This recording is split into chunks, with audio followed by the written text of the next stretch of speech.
برادران ملت اسلامیہ، السلام علیکم ورحمۃ اللہ وبرکاتہ۔ الحمد للہ رب العالمین، والعاقبۃ للمتقین، الصلاة والسلام على سید الانبیاء والمرسلین، وعلى آلہ واصحابہ اجمعین، اما بعد فاعوذ باللہ من الشیطان الرجیم، بسم اللہ الرحمن الرحیم، یا ایہا الذین آمنوا اتقوا اللہ حق تقاتہ ولا تموتن الا وانتم مسلمون، آمنت باللہ صدق اللہ العظیم،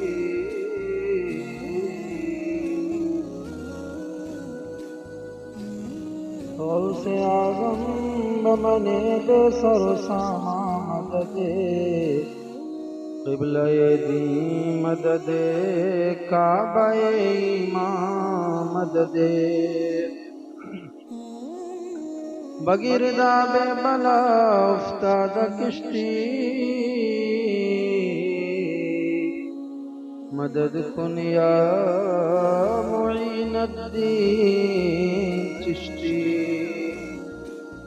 قادی یمنع ریا غوث آدم می زنم، دمز شیخ احمد رضا خان قطب عالم می زنم۔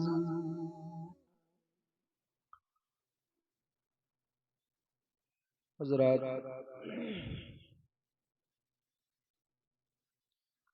دو تین اشعار کلام تاج الشریعہ کے آپ کی سماعتوں کے حوالے کرنے جا رہا ہوں، سماعت کر لیں۔ ایک مرتبہ درود پاک پڑھیں، اللہم صلی علی سیدنا و مولانا محمد معظم الجود والکرم علیہ وآلہ وسلم، السلام علیکم یا رسول اللہ۔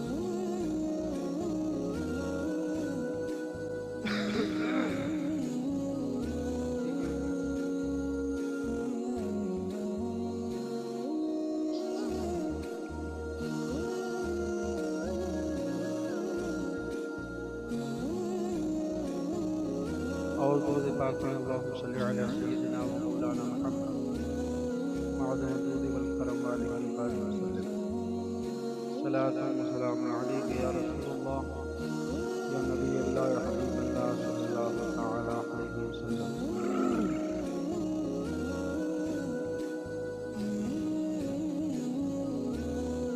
داغ فرقت طیبہ،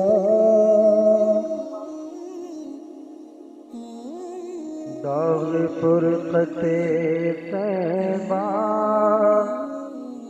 قلب مزمحل جاتا،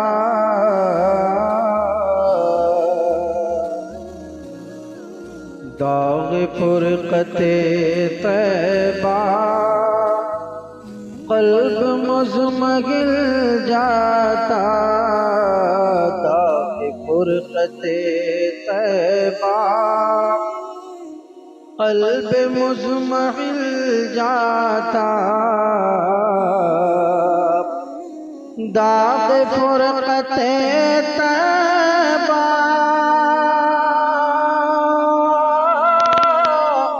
قلب مزمحل جاتا،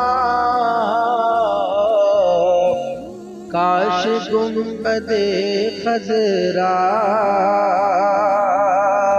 کاش گنبد خضرا دیکھنے کو مل جاتا،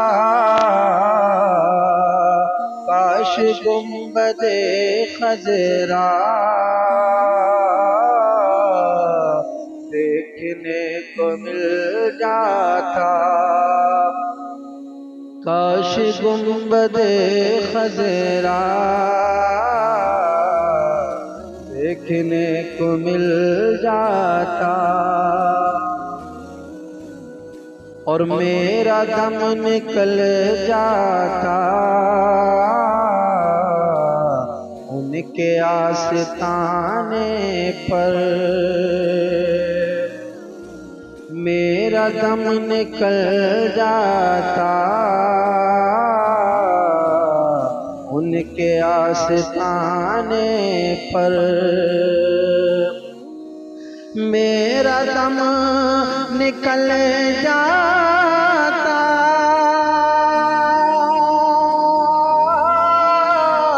ان کے آستانے پر، اور ان کے آستانے کی خاک میں مل جاتا، ان کے آستانے کی خاک میں مل جاتا، اور موت لے کے آ جاتی زندگی مدینے میں، موت لے کے آ جاتی زندگی مدینے میں، موت لے کے آ جاتی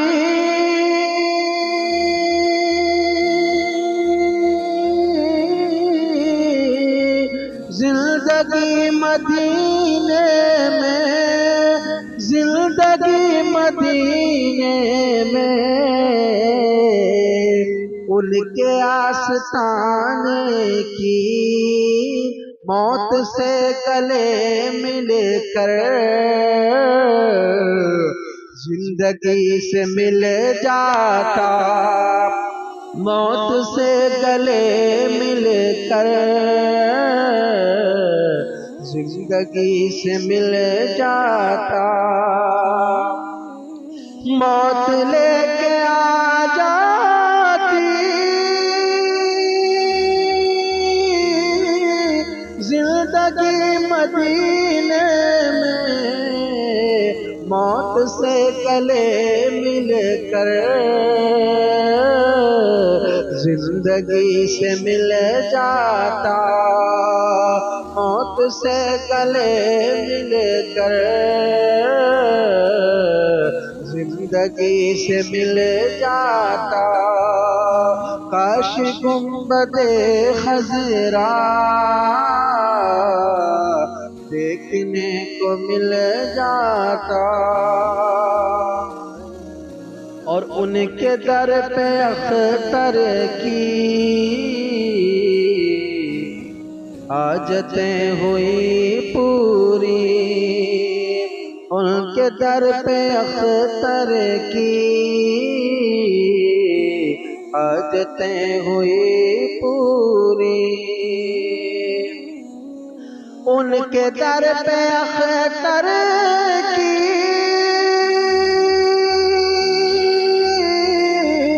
حاجتیں ہوئی پوری، حاجتیں ہوئی پوری، سائل در اقدس کیسے منفعل جاتا، سائل در اقدس ایسے منفعل جاتا، کاش گنبد خضرا دیکھنے کو مل جاتا، داغ فرقت طیبہ قلب مزمحل جاتا، کاش گنبد خضرا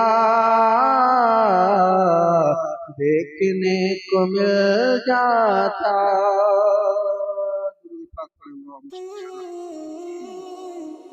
سیدنا شفیعنا حبیبنا و مولانا محمد معدن الجود والکرم و آلہ وبارک وسلم. صلاة و سلام علیک یا رسول اللہ یا نبی اللہ یا حبیب اللہ صلی اللہ تعالی علیہ وسلم. قرآن مجید فرقان حمید کی جو آیت کریمہ میں نے تلاوت کی، بارہا اس پر آپ حضرات نے بیان سماعت کیا ہے. علماء کرام سے بڑے بڑے علمی دلائل، حقائق و نظریات پر آپ حضرات بیان سماعت کرتے ہیں. بارہا اس موضوع پر میں نے بھی آپ سے گفتگو کرنے کی کوشش کی ہے. آج بھی انشاءاللہ کچھ باتیں آپ کی گوش و گزار کرنے کی کوشش کروں گا. اللہ تبارک و تعالی قرآن مجید فرقان حمید میں ارشاد فرماتا ہے: یا ایھا الذین آمنوا اتقوا اللہ. اے ایمان والو، اللہ تعالی سے ڈرو. حق تقاتہ ولا تموتن الا وانتم مسلمون. جیسا کہ اس سے ڈرنے کا حکم ہے. اے ایمان والو، اللہ سے ڈرو جیسا کہ اس سے ڈرنے کا حکم ہے، اور ہرگز نہ مرنا مگر مسلمان ہو کر. تین چیز اس میں ہے: اللہ سے ڈرو، ایمان والوں سے اللہ نے خطاب فرمایا، اور کیسا ڈرو؟ جیسا کہ اس سے ڈرنے کا حکم ہے.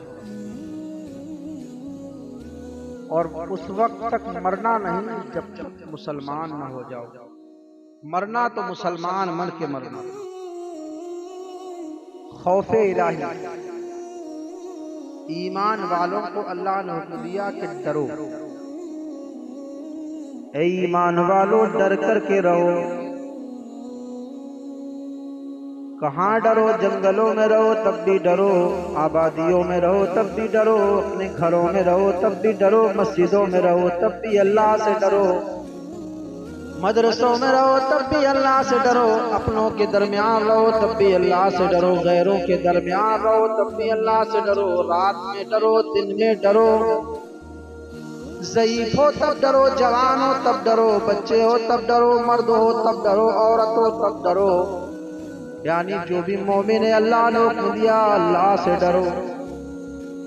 اور یہ ڈر جو ہے نا، بار بار عادت جگہ اللہ نے ڈرنے کا حکم دیا.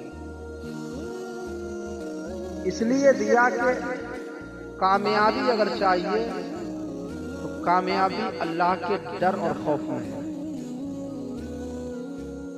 کچھ بھی کام کر لو، کسی بھی شعبے میں رہو، تجارت کرو تب بھی اللہ سے ڈرو، سیاست کرو تب بھی اللہ سے ڈرو، علم حاصل کرو تب بھی اللہ سے ڈرو، حکومت کرو تب بھی اللہ سے ڈرو. اس لیے کہ جب اللہ کے خوف سے تم ڈر کر تجارت کرو گے تو تبھی کبھی تمہیں نقصان نہیں ہوگا، اللہ تبارک و تعالیٰ تمہیں فائدہ عطا فرمائے گا. اس تجارت کو اللہ عروج عطا فرمائے گا. سیاست کرو، حکومت کرو تو اللہ سے ڈر کر کے کرو. اس لیے کہ جب تم اللہ سے ڈرو گے تو کسی پر ظلم نہیں کرو گے، کسی کے حق کو دباؤ گے نہیں، بلکہ اللہ کی مخلوق کے ساتھ عدل و انصاف کرو گے. اللہ تمہیں بلندی اور عروج عطا فرمائے گا. تجارت کرو گے تو کسی کے ساتھ دھوکہ نہیں کرو گے، کم نہ تولو گے، کسی کا حق نہیں مارو گے، کسی کو ستاؤ گے نہیں. اور جب اللہ کے خوف سے ڈر کر کے تجارت کرو گے، اللہ تمہاری تجارت کو ترقی عطا فرمائے گا، وسعت عطا فرمائے گا، برکت عطا فرمائے گا. علم حاصل کرو تو اللہ سے ڈر کے علم حاصل کرو، اللہ کا خوف دل میں بسا کر کے علم حاصل کرو، اس لیے کہ جب اللہ کے ڈر سے اللہ کا خوف دل میں بسا کر کے آپ علم حاصل کرو گے تو اللہ تمہیں علم نافع عطا فرمائے گا، ایسا علم جو تا زندگی صرف دنیا نہیں بلکہ آخرت میں بھی تمہارے لیے خیر کا سامان بن جائے گا۔ زندگی گزارو تب بھی اللہ سے ڈرو، اس لیے کہ جو زندگی اللہ کے خوف سے ڈر کر کے گزاری جاتی ہے وہ زندگی کامیاب ہوتی ہے اور آخرت میں اس کا انجام جنت ہوا کرتا ہے۔ کہنے کا مقصد یہ ہے جس شعبے میں رہو اللہ سے ڈرتے رہو، جہاں بھی رہو اللہ سے ڈرتے رہو، جو بھی کام کرو اللہ سے ڈرتے رہو۔ اور یہ ڈر کیا ہے؟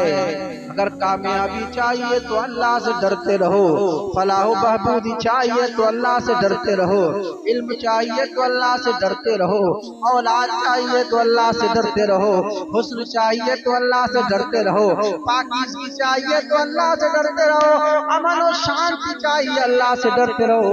میں اپنے گھروں کو جنت کا نمونہ بنایا ہے تو اللہ سے ڈرتے رہو۔ آؤ کامیابی، آج انسان کامیابی کے بارے میں سوچتا ہے کہ جس نے ہوا میں طیارہ لوہے کا بنا کر کے اڑا دیا وہ کامیاب انسان ہے، جس نے روپیہ اور پیسہ کما لیا وہ کامیاب انسان ہے، جو بادشاہ بن گیا جس نے بادشاہ حاصل کر لی وہ کامیاب انسان ہے، جو اقتدار جس نے پا لیا وہ کامیاب انسان ہے۔ آپ بظاہر طور پر ان کو کہہ سکتے ہو دنیا کے حساب سے، لیکن میں آپ کو منع نہیں کرتا، لیکن سنو اے مسلمانوں، اللہ تبارک و تعالیٰ نے کامیابی کن چیزوں میں رکھی ہے؟ یاد رکھو، جس نے لوہے کا طیارہ بنا کر کے ہوا میں اڑایا، مجھے بتاؤ کیا ان کی قبروں کے نشان آج دنیا میں ملتے ہیں؟ جنہوں نے بادشاہت کی اللہ کو چھوڑ کر کے اللہ کی نافرمانی کی، بتاؤ ان کی قبروں کے نشان کا ملا کرتے ہیں؟ نہیں ملا کرتے ہیں۔ جس نے ہوا میں طیارہ اڑایا وہ خدا کے نزدیک عزت حاصل نہ کر سکا، جس نے بادشاہت کی وہ خدا کے نزدیک عزت حاصل نہ کر سکا، اس لیے کہ اگر عزت ہوتا تو ان کی قبروں کے نشان معلوم ہوتے، لیکن جن اللہ والوں نے اللہ کے خوف سے ڈر کر کے زندگی گزاری ان کے گنبد چمک چمک کر کے یہ اعلان کر رہے ہیں کہ جب تک یہ زمین کے اوپر تھے تب بھی عزت والے تھے، آج زمین کے اندر ہے تب بھی عزت والے۔ یہ اللہ کا ڈر اور خوف ہوا کرتا ہے۔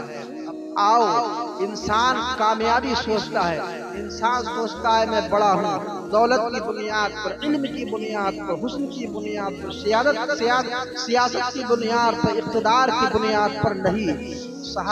صحابہ کرام اللہ کے رسول کی بارگاہ میں حاضر ہوئے، حضرت عمر فاروق اعظم رضی اللہ تعالی عنہ، حضرت ابو ہریرہ رضی اللہ تعالی عنہ، حضرت ابی بن کعب، یہ تینوں صحابہ کرام اللہ کے رسول کی بارگاہ میں حاضر ہوئے اور عرض کرنے لگے یا رسول اللہ یہ بتائیے کہ اللہ تبارک و تعالیٰ کے نزدیک عزت والا کون ہے؟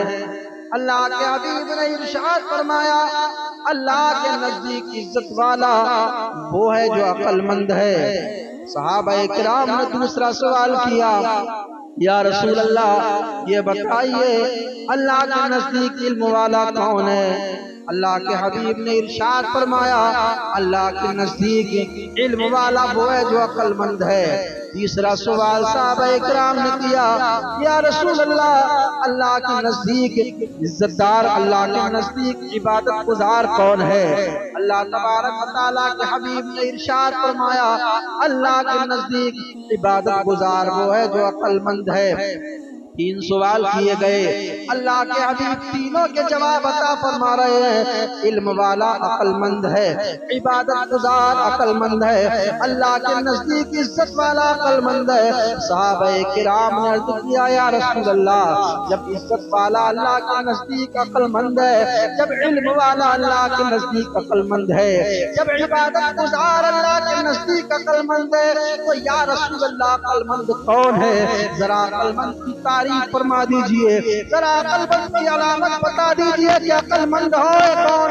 اللہ کے حبیب سے تین سوال کیے گئے مسلمانوں، لیکن تینوں سوالوں کے جواب میں میرے پیغمبر نے ارشاد فرمایا، اگر پوچھنا چاہتے ہو کہ اللہ کے نزدیک عزت والا عقل مند کیسا ہے تو سمجھ لو، پوچھنا چاہتے ہو کہ اللہ کے نزدیک علم والا عقل مند کیسے بنا، اگر پوچھنا چاہتے ہو اللہ کے نزدیک جو ہے عبادت گزار و عزت دار عقل مند کیسے ہے، اللہ کے حبیب نے ارشاد فرمایا کہ جو اللہ کا خوف دل میں رکھ کر کے زندگی گزارتا ہے، یعنی جو اللہ سے ڈرنے والا ہے وہ عقل مند۔ عقل مند کی تعریف اللہ کے حبیب نے کیا ارشاد فرمائی؟ جو ڈرنے والا ہے، جو خوف خدا رکھنے والا ہے، وہ جو ہے عقل مند بھی ہے اللہ کے نزدیک، وہ علم والا بھی ہے، وہ عزت گزار عبادت گزار بھی ہے، عزت پانے والا بھی ہے۔ یعنی پتہ چلا کہ خوف خدا جو ہے وہ تمام عبادتوں کی جان ہے، تمام عبادتوں کا مرکز اور محور ہے۔ یعنی عبادت کرنے میں بھی ہمیں اللہ کا خوف رکھنا چاہیے، تجارت کرنے میں بھی ہمیں اللہ کا خوف رکھنا چاہیے، زندگی گزارنے میں بھی ہمیں اللہ کا خوف رکھنا چاہیے۔ آؤ میرے نبی کریم علیہ الصلوۃ والسلام کے کلمہ پڑھنے والے اولیاء کرام صحابہ کرام کس طریقے سے اللہ سے ڈرتے تھے۔ اللہ اکبر۔ حضرت علی کے تعلق سے آتا ہے، آپ رات پر عبادت کیا کرتے تھے اور رات کے آخری پہر اللہ اکبر کس طریقے سے اللہ سے ڈرتے تھے۔ کتابوں میں آتا ہے حضرت علی رات کے آخری پہر اس طریقے سے اللہ کی بارگاہ میں تڑپتے تھے، گریہ وزاری کرتے تھے جس طریقے سے کوئی سانپ کسی انسان کو ڈس لیا کرتا ہے، تو سانپ کا ڈسا ہوا پلکتا ہے، روتا ہے، تڑپتا ہے۔ حضرت علی رب آخری پہر رات میں اسی طریقے سے پلک پلک کر کے رب کی بارگاہ میں ڈرا کرتے تھے، گریہ وزاری کیا کرتے تھے، رب کی بارگاہ میں تڑپتے تھے، گریہ وزاری کیا کرتے تھے، رب کی بارگاہ میں سسکتے تھے، گریہ وزاری کیا۔ کاش ہمیں بھی رات کی تاریکیوں میں اللہ سے گر گڑانا آ جائے، کاش ہمیں بھی رات کی تاریکیوں میں اللہ کی بارگاہ میں رونا آ جائے، لیکن آج ہماری راتیں یوٹیوب، سوشل میڈیا، فیس بک، ٹویٹر، دیگر کھیل کھلونے اور دل بہلانے کے جو آلات ہیں، جو کہ اسلام ان چیزوں کی اجازت نہیں دیتا ہے، ایسے گندے گندے مناظر میں مسلمانوں کا وقت گزر رہا ہے، مسلمانوں کی راتیں گزر رہی ہیں، مسلمانوں کی زندگی کے لمحات گزر رہے ہیں۔ اللہ اکبر۔ آقا کریم علیہ الصلوۃ والسلام کے پیارے دیوانوں، آؤ سیدنا حضرت سرکار غوث اعظم رضی اللہ تعالیٰ عنہ کو دیکھتے ہیں کہ وہ اللہ سے کیسا ڈرتے تھے۔ یہ کون ہے؟ تمام ولیوں کی سردار ہیں، تمام ولیوں کے سردار ہیں۔ ان کے ڈرنے کا عالم کیا ہے؟ سیدنا شیخ محی الدین عبد القادر جیلانی کا عالم دیکھتے تھے۔ ایک انسان رات کی تاریکی میں خانہ کعبہ میں داخل ہوا۔ جب خانہ کعبہ میں داخل ہوا، دہلیز کعبہ پر اس نے اپنے سر کو رکھ دیا اور گریہ وزاری کر رہا ہے، پروردگار اگر میری نیکیاں، میرے اعمال، میری نمازیں، میرے روزے، میرے حج، میرے زکوٰۃ، میرے نیک اعمال تیری بارگاہ میں قبول نہ ہو تو کل قیامت کے دن کل قیامت کے دن تو مجھے نابینا کر کے اٹھانا، اندھا کر کے اٹھانا، اس لیے کہ کل قیامت کے دن جب تو مجھے نابینا کر کے اٹھائے گا تو تیرے بخشے ہوئے بندوں کے سامنے مجھے شرمندگی نہیں ہوگی۔ یہ کون ہے؟ غوث اعظم، جو جنتی ہے اور بخشش کرا کر جنت دلانے والا، یہ رونا گڑ گڑانا کسی آنے والے نے جب یہ آواز سنی تو کہا کہ یہ بندہ کون ہے جو خدا کی رحمت سے اتنا مایوس ہو گیا ہے، تڑپ رہا ہے، رات کی تاریکی میں بلک رہا ہے، سسک رہا ہے، کون سا گناہ اس سے ہو گیا؟ لاؤ میں اس کو تھوڑا دلاسا دوں، تسلی دوں، خدا کی رحمت کو کے بارے میں اس کو بتاؤں۔ اس نے کہا تھا اے رونے والے، رات کی تاریکی میں تو نے اپنے بستر کو چھوڑ دیا، رات کی تاریکی میں تو نے اپنے آرام کو چھوڑ دیا، رات کی تاریکی میں تو نے اپنے گھر بار کو چھوڑ دیا، خانہ کعبہ کی دہلیز پر تو نے اپنا سر رکھ دیا، پیشانی رکھ دی۔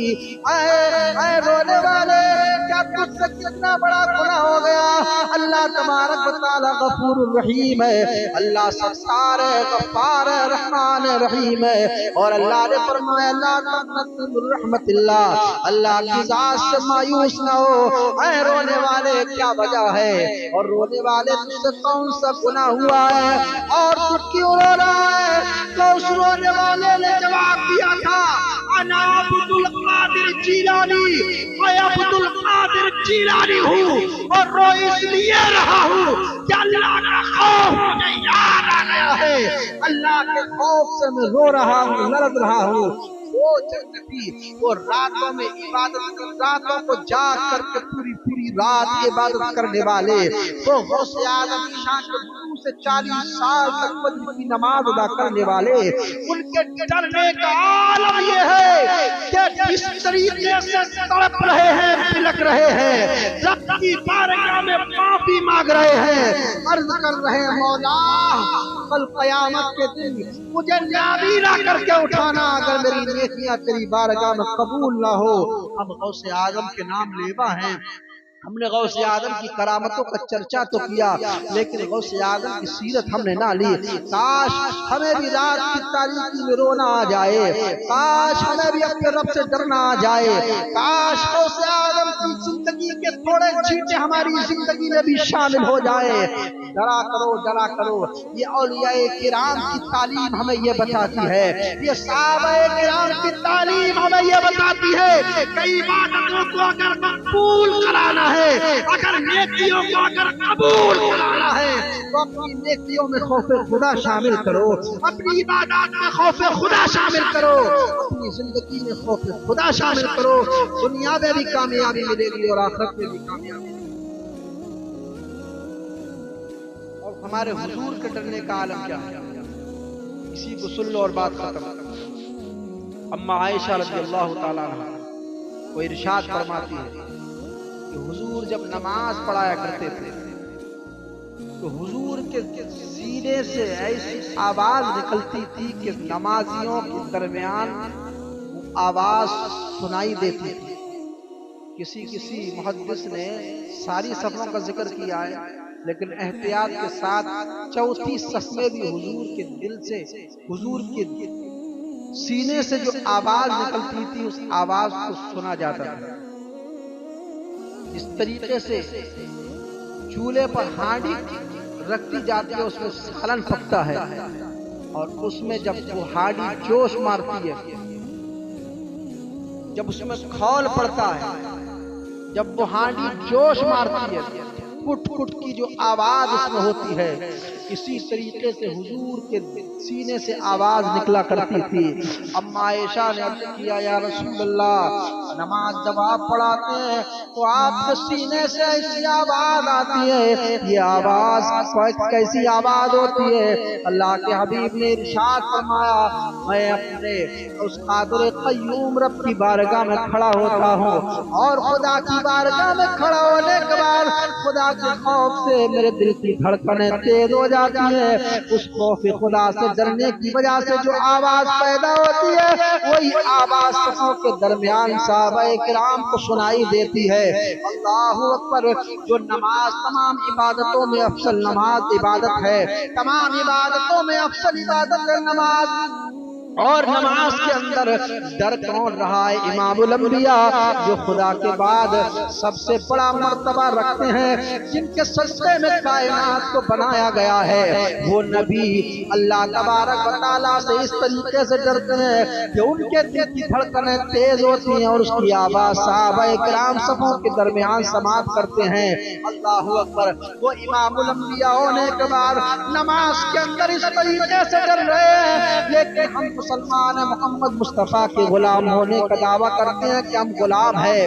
نبی پاک کو نماز کے عالم میں حضور کے دل کی دھڑکنیں اللہ کے خوف سے تیز ہو جایا کرتی تھی۔ ہم مسلمان اپنا محاسبہ کریں، کبھی ہمارے گناہ کرتے ہوئے ہمارے دل کی دھڑکنیں تیز ہوئی ہیں، کبھی نمازیں چھوڑتے ہوئے ہمارے دل کی دھڑکنیں تیز ہوئی ہیں، کبھی زنا کرتے ہوئے ہمارے دل کی دھڑکنیں تیز ہوئی ہیں، کبھی جوا کھیلتے ہوئے ہمارے دل کی دھڑکنیں تیز ہوئی ہے، کبھی شراب پیتے ہوئے ہمارے دل کی دھڑکنیں تیز ہوئی ہے، کبھی نشہ کرتے ہوئے ہمارے دل کی دھڑکنیں تیز ہوئی ہے، کبھی کسی یتیم پر ظلم کرتے ہوئے ہمارے دل کی دھڑکنیں تیز ہوئی ہے، کبھی کسی کا مارتے ہوئے ہمارے دل کی دھڑکنیں تیز ہوئی ہے، کبھی گناہ کرتے ہوئے ہمارے دل کی دھڑکنیں تیز ہوئی ہے، کبھی خدا کو ناراض کرتے ہوئے ہمارے دل کی دھڑکنیں تیز ہوئی ہے۔ اے مسلمانوں، امام الانبیاء کی تعلیم کیا ہے کہ میں نماز میں اللہ سے ڈر رہا ہوں اور میرے دل کی دھڑکن تیز ہو رہی ہے۔ تم نماز میں رہو تب بھی اللہ سے ڈرتے رہو، تم تجارت کرو تب بھی اللہ سے ڈرتے رہو، تم آبادیوں میں رہو تب بھی اللہ سے ڈرتے رہو، تم ویرانوں میں رہو تب بھی اللہ سے ڈرتے رہو، تم گھروں میں رہو تب بھی اللہ سے ڈرتے رہو، مسجدوں میں رہو تب بھی اللہ سے ڈرتے رہو، مدرسوں میں رہو تب بھی اللہ سے ڈرتے رہو، جہاں بھی رہو جس حال میں رہو رب سے ڈرتے رہو۔ کامیابی چاہیے رب سے ڈرتے رہو، فلاح و بہبودی چاہیے تو رب سے ڈرتے رہو۔ کوئی انسان اللہ کا خوف چھوڑ کر کے اگر کامیابی حاصل کرنا چاہتا ہے، کامرانی حاصل کرنا چاہتا ہے، عروج چاہتا ہے، بلندی چاہتا ہے، عدل و انصاف چاہتا ہے، امن چین و شانتی چاہتا ہے، بغیر خوف خدا کے یہ ساری چیزیں نہیں مل سکتی۔ یہ تمام چیزیں اگر پانی ہے، دنیا میں زندگی جو ہے سکون امن شانتی کے ساتھ گزارنی ہے اور چاہتے ہو کہ آخرت میں اچھا انجام ہو، تو قرآن کہتا ہے وَالْعَاقِبَةُ لِلْمُتَّقِينَ، اور اچھا انجام پرہیزگاروں کے لیے ہے، اچھا انجام کا ہے وہ جنت ہے۔ خوف خدا اپنی زندگی کے اندر ہم شامل کریں، انشاءاللہ پھر انقلاب کس طریقے سے آتا ہے ہم دیکھیں گے۔ اللہ ہمیں آپ کو سب کو اعمال صالح کرنے کی فرمائے، رب تبارک و تعالی اپنا خوف ہمیں عطا فرمائے، گناہوں سے باز رہنے کی توفیق عطا فرمائے، ہمارے بولنے میں جو شرعی خامی ہو گئی ہو رب تبارک و تعالیٰ کی بارگاہ میں توبہ کرتا ہوں، استغفر اللہ ربی من کل ذنب و اتوب الیہ۔ صدقہ غفاری کا ٹکڑا ڈال کر کے اللہ معاف فرمائے۔ کلمہ طیبہ پڑھ لیجیے، لا الہ الا اللہ محمد رسول اللہ۔